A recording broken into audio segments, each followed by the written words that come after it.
Hello student, welcome to NB classroom.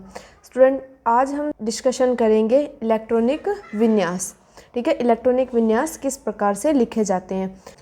किसी भी परमाणु के हम स्ट्रक्चर पढ़ते हैं तो उस स्ट्रक्चर में हमें देखते हैं कि देखिए परमाणु के बाहर होती हैं कक्षाएं, उन कक्षाओं में भी रहते हैं कक्षक। ठीक है, जैसे एस हो गया, पी डी एफ, आपने जनरली ये सारे सुने होंगे। तो इसी के अकॉर्डिंग इलेक्ट्रॉनिक विन्यास लिखना हम सीखेंगे। तो मैंने आपको बताया, देखिए कक्षक होते हैं कौन से, एस पी डी और एफ। देखिए ये बेसिक रहेगा, ये सीखी हुई चीज़ है, ये केमिस्ट्री में हर जगह काम आती है। अब एस में ध्यान दीजिए, एस में भरे जाते हैं 2 इलेक्ट्रॉन। यहाँ पर देखिए 2 नियमों की हम चर्चा करते हैं, ऑफ-बो रूल और हुंड का नियम। तो देखिए अधिकतम, देखिए एस में क्या रह सकते हैं, 2 इलेक्ट्रॉन रह सकते हैं, और दोनों का जो स्पिन है वो क्या होता है, विपरीत होता है एक दूसरे के। उसको हम किस प्रकार से दिखाते हैं, देखिए इस प्रकार से, और दूसरे इलेक्ट्रॉन को इस प्रकार से। ठीक है, न्यूनतम 1 रह सकता है और अधिकतम कितने रह सकते हैं, एस में 2 रह सकते हैं। ठीक है, 3 नहीं आ सकते हैं। पी जो कक्षक होता है ये 6 इलेक्ट्रॉनों को धारण किए रहता है। 6 इलेक्ट्रॉनों में देखिए किस प्रकार से भरे जाते हैं कि सबसे पहले देखिए ऐसे नहीं भरेंगे, 2 इसमें और 3। सबसे पहले इनका प्रत्येक में एक एक का विभाजन होगा। ठीक है, 3 इलेक्ट्रॉन भर दिए, 1 2 3, फिर इसमें देखिए वापस आएंगे, लेकिन चक्रण क्या होगा, इसका विपरीत रहेगा। तो पी में स्टूडेंट्स कितने इलेक्ट्रॉन भरे जाते हैं, 6 इलेक्ट्रॉन्स भरे जाते हैं। डी होता है, डी 5 में विभाजित रहता है। ठीक है, और इसमें भी कैसे भरे जाएंगे, देखिए 1 2 3 4 5। ठीक है, पहले इस प्रकार से, फिर इनका क्या होता है, युग्मन होता है। तो डी में कितने इलेक्ट्रॉन भरे जाते हैं, 10 इलेक्ट्रॉन। और एफ होता है, एफ में देखिए 14 इलेक्ट्रॉन भरे जाते हैं। तो इसमें कैसे भरे जाएंगे, देखिए पहले इस प्रकार से 6 7, और फिर देखिए 8 9 10 11 12 13 और 14। मैं लिख देती हूँ, एस में कितने भरे जाते हैं, अधिकतम 2, पी में अधिकतम 6, ठीक है, न्यूनतम 1, अधिकतम 6। डी में कितने, 10, और एफ में कितने, 14 इलेक्ट्रॉन भरे जाते हैं। यह तो था इनके कक्षक में इलेक्ट्रॉन भरने का सिस्टम। अब इलेक्ट्रॉनिक विन्यास में ये भरे कैसे जाते हैं, वो क्या टेक्निक होती है, देखिए ये डिवाइड रहता है, देखिए 1s। ठीक है, पहली जो कक्षा है वो 1 में, दूसरे में होते हैं देखिए 2s और 2p। ठीक है, ये इनके इलेक्ट्रॉनिक विन्यास लिखेंगे ना, तो उसको लिखने की टेक्निक। 3 में देखिए 3s 3p और 3d। 4 में जाएंगे तो 4s 4p 4d 4f। ठीक है, हम अभी तक 20 के लिखना सीख रहे हैं, तो हमारे इतने काम के आएंगे। आगे 5s 5p 5d 5, फिर 6s 7s। ठीक है, इस प्रकार से ये हमने तत्व पढ़े हैं ना, 114 तत्व खोजे गए हैं, तो वो आगे आगे बढ़ते चले जाते हैं। ठीक है, तो जनरल हमारे ये 20 तक के जो हैं वो काम आते हैं। आप चाहो तो खुद की प्रैक्टिस के लिए 30 तक लिख लेना। ठीक है, मैं 20 तक आपको एक्सप्लेन कर दूंगी, आगे प्रैक्टिस 21 से 30 आप खुद लिखना। अब इसमें देखिए कैसे भरे जाते हैं, मैं इनके राउंड लगा देती हूँ 1 मिनट। देखिए अब इसमें भरने का क्रम होता है, देखिए इस प्रकार से। ठीक है, यहाँ कौन सा आ जाएगा, 5s आ जाएगा ना, इस प्रकार से। अब आप कहोगे कैसे, तो देखिए सबसे पहला जो इलेक्ट्रॉन भरा जाएगा वो 1s में। ठीक है, 1s में कितने भरे जाएंगे, 2 तक तो 1s में चलेगा। उसके बाद आएगा 2s, उसके बाद देखिए यहाँ 3s नहीं आएगा, 2s के बाद अपने को जाना है 2p पे, फिर 3s, फिर 3p, फिर 4s, फिर 3d, फिर 4p, फिर 5s। इस प्रकार से मैं एक टर्म में लिख देती हूँ जनरल सभी का, उस फॉर्मूले पे अपन चलेंगे। देखो कैसे, पहले 1s 1s2, फिर 2s आएगा तो 2s2, फिर 2p आएगा तो 2p 6, फिर 3s आएगा तो 3s2, फिर आएगा 3p6, फिर आएगा 4s2, फिर आएगा 3d 10, और फिर आएगा 4p6, फिर आएगा 5s2, है ना। ये एक तरह से फॉर्मूला है इसका। इस फॉर्मूले के आधार पे अपन इलेक्ट्रॉनिक विन्यास को भरेंगे। ये थी इलेक्ट्रॉनिक विन्यास को स्टार्ट करने की बेसिक सी बातें। अब हम तत्व लेते हैं और उनके विन्यास लिखना सीखते हैं। तो हमारा सबसे पहला तत्व कौन सा आता है आवर्त सारणी में? बिल्कुल सही, हाइड्रोजन। तो हाइड्रोजन में देखिए, हमने हाइड्रोजन ले लिया, इसमें इलेक्ट्रॉन कितना रहता है? 1 रहता है। तो कैसे भरा जाएगा? देखिए 1s, s में कितने रह सकते हैं इलेक्ट्रॉन? 2, लेकिन हमें चाहिए कितना? 1। तो हाइड्रोजन का इलेक्ट्रॉनिक विन्यास क्या हो जाएगा? 1s1 हो जाएगा। और आपको इसका डायग्राम स्ट्रक्चर दिखाना है तो वो इस प्रकार से दिखा सकते हैं। बहुत ईजी है ना। जैसे जैसे अपन आगे एग्जाम्पल करते जाएंगे आपको एक चीज़ और क्लियर होती जाएगी। फिर आता है नंबर 2 पे हीलियम। कितने इलेक्ट्रॉन? 2। तो अब कैसे हो जाएगा? 1s और कितना? 2। और स्ट्रक्चर बना दे तो इसकी इस प्रकार से। ठीक है, हाइड्रोजन और हीलियम के हमने लिख लिए। आगे देखते हैं।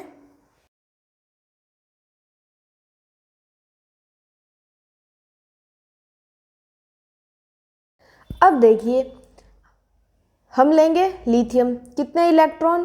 3। 1s2, 1s2 तो पूरा भर गया। अब हम किस में आते हैं नेक्स्ट? 2s, और हमें कितना इलेक्ट्रॉन चाहिए? 1 इलेक्ट्रॉन। और अगर हम इसकी स्ट्रक्चर बनाना चाहें तो देखिए ये 1s का कक्षक हो गया और ये 2s का कक्षक हो गया। ठीक है, ये कक्षकों में इलेक्ट्रॉन बनने का, ठीक है, विद स्पिन हम इसको दर्शा रहे हैं। नेक्स्ट चलते हैं अपन बेरिलियम। तो कितना है? 1s2, 2s2। तो दोनों ही इसके क्या हो जाएंगे? फुलफिल हो जाएंगे। ये इनका इलेक्ट्रॉनिक विन्यास होता है। ठीक है, जनरल हम जो हमने चैप्टर पढ़ा था तत्वों का आवर्त वर्गीकरण, उसमें हम लिख रखे थे तो वो हम कक्षकों के हिसाब से लिख रहे थे कि 2 हो गए, अच्छा 8 हो गए, उस टाइप से। लेकिन सही जो इलेक्ट्रॉनिक विन्यास है वो भरने का तरीका इस प्रकार से। नेक्स्ट हम चलते हैं बोरोन पर। तो बोरोन में कितने हो गए? देखिए 1s2, 2s2, कितना चाहिए? 1 और। अब किस में जाएंगे हम? p में। तो p में कितना आ जाएगा?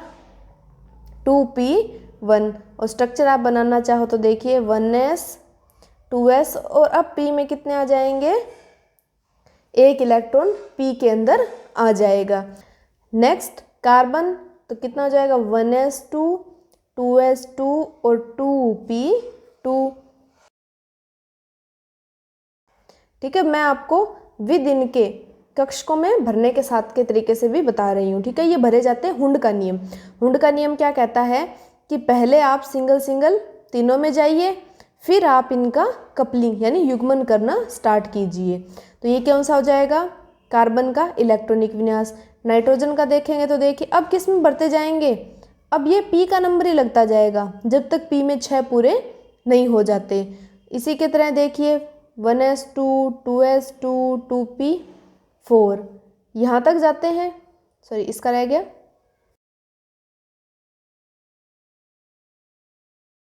अब देखिए p में कितने भरने हैं? 4। 3 तो सिंगल सिंगल कंप्लीट हो गए, चौथा कहाँ पर कपलिंग हो जाएगी? फर्स्ट वाले के साथ में। ठीक है, पहले सबको एक एक देना है, बराबर बराबर बांटना है, फिर एक्स्ट्रा बच जाए तो वो शुरुआत में। लेकिन उसका युग्मन स्पिन क्या होगा? बिल्कुल एंटी होगा। ठीक है, दोनों का चक्रण समान नहीं हो सकता। नेक्स्ट हम बात करते हैं फ्लोरीन की। तो 1s2, 2s2 और 2p5।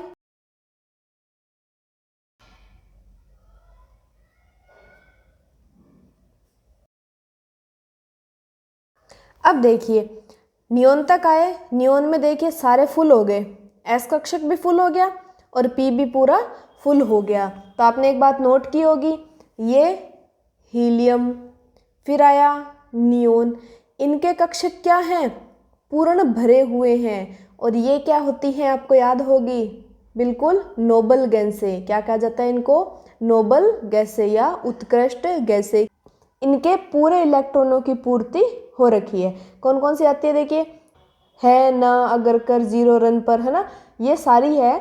इन सारों का आप देखिए इलेक्ट्रॉनिक विन्यास देखेंगे तो सारे के सारे क्या है? कोश पूरे भरे हुए हैं।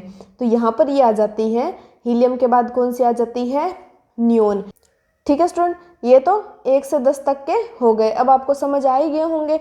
चलो हम 11 से 20 तक के और लिख लेते हैं।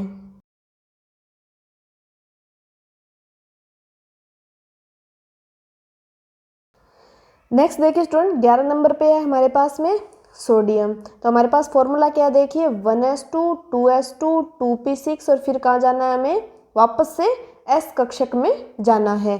तो हम चले जाएंगे, देखिए 1s2 2s2 2p6 और 3s1। ठीक है, इसको इस तरीके से लिखा जाता है।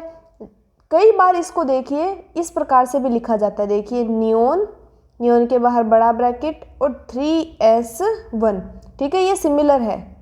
तो देखिए इसका मतलब क्या होता है कि नियोन का इलेक्ट्रॉनिक विन्यास तो है ही, कहाँ तक, यहाँ तक। ठीक है, उत्कृष्ट गैस का इलेक्ट्रॉनिक विन्यास यहाँ तक तो है ही, और साथ में क्या है, 3s1 है। इसको इस प्रकार से भी लिख देते हैं। आप चाहे ये याद रखना चाहें या ये याद रखना चाहें, कोई दिक्कत नहीं है, क्योंकि ये थोड़ा लिखते हैं तो बड़ा हो जाता है ना, लंबा हो जाता है। तो डायरेक्ट आप लिख सकते हो नियोन का और फिर 3s1। ऐसे नहीं लिख सकते, ऑक्सीजन का ले लो, बेरिलियम ले लो, बोरोन ले लो, किसी का ही नहीं। आप उत्कृष्ट गैसों का ध्यान में रखिए। हम जैसे पहले लिथियम का लिख के आए थे, बेरिलियम लिख के आए थे, बोरोन लिख के आए थे, वहाँ हम लिख सकते थे हीलियम, लेकिन हमारे लिए उनको खोल करके लिखना ईजी था, उससे हमें ईजी समझ में आ गया। और आप इसकी इलेक्ट्रॉन कक्षकों के हिसाब से संरचना बनानी है तो आप बना सकते हो। ठीक है, नियोन की हो जाएगी और एस में बढ़ता चला जाएगा, वो तो चीज़ सब में सिमिलर रहेगी। नेक्स्ट मैग्नीशियम का देखते हैं अपन, देखिए 1s2 2s2 2p6 3s और s में कितने, 2। और वैसे आप इलेक्ट्रॉनों की संख्या काउंट भी कर सकते हो, कोई गड़बड़ तो नहीं करती। देखिए 2 2 4 और 6 10 और 2 12, तो इलेक्ट्रॉनों की संख्या 12 कंप्लीट हो रही है। तो इस प्रकार से आप चेक भी कर सकते हो। अब एल्यूमिनियम का देखो 1s2 2s2 2p6 3s2, 2 इसमें थे 2 इसमें, p में कितने बढ़ सकते हैं, 6, और हमें कितना चाहिए, 1। ठीक है, तो ये किसका इलेक्ट्रॉनिक विन्यास हो गया, एल्यूमिनियम का। और किस प्रकार से भी ले सकते हैं इसको, नियोन का। ठीक है, यहाँ तक नियोन का था, उसके बाद क्या बच गया, 3s2 3p1, तो उसी प्रकार से। नेक्स्ट सिलिकॉन का देखते हैं, तो अब p में कितने आ जाएंगे, 2। ठीक है, ये कंटिन्यू यहाँ तक सेम चलता रहेगा। और फिर p में जब तक p के पूरे नहीं भर जाते हैं, तो देखिए 1s2 2s2 2p6 3s2 3p3, इसी प्रकार से यहाँ तक सिमिलर, 3p4 3p5 3p6। तो ये देखिए क्या हो गया, 6 है ना। संरचना बनाए तो देखिए 1s2 2s2 2p6 3s2 और 3p6। फिर से ये आर्गन हमारे पास में क्या आ गई, उत्कृष्ट गैस आ गई, है ना, क्योंकि इसके भी क्या हो गए, देखिए सारे के सारे कोश इलेक्ट्रॉनों से भरे पूरे, है ना, इलेक्ट्रॉन रिच हो गई, ये इनको जरूरत ही नहीं है अभी इलेक्ट्रॉन की। तो ये क्या हो गए, नोबल। नेक्स्ट देखिए आर्गन तक तो हो गया, हमारे पास उत्कृष्ट गैस से कौन सी निकल के आ गई, हीलियम, नियोन और आर्गन। तो अब देखिए नेक्स्ट आता है पोटेशियम का। तो पोटेशियम का आप किस प्रकार से लिख सकते हो, देखिए 1s2 2s2 2p6 3s2 3p6, यहाँ तक तो आर्गन के जैसा ही। अब कौन सा आ जाएगा, 4s, और s में कितना आ जाएगा, 1। तो देखिए अब हम काउंट कर लेते हैं एक बारी, 4 6 10 12 18 और 1 19। या हम इसको किस प्रकार से लिख सकते हैं, अब देखिए अब नियोन को नहीं लाना, अब किसको लाएंगे, हम आर्गन को लाएंगे। क्यों, क्योंकि हमारे पास नेक्स्ट कौन सी आ गई, आर्गन उत्कृष्ट गैस आ गई, तो उत्कृष्ट गैस हो जाएगा। फिर क्या हो जाएगा, 4s1।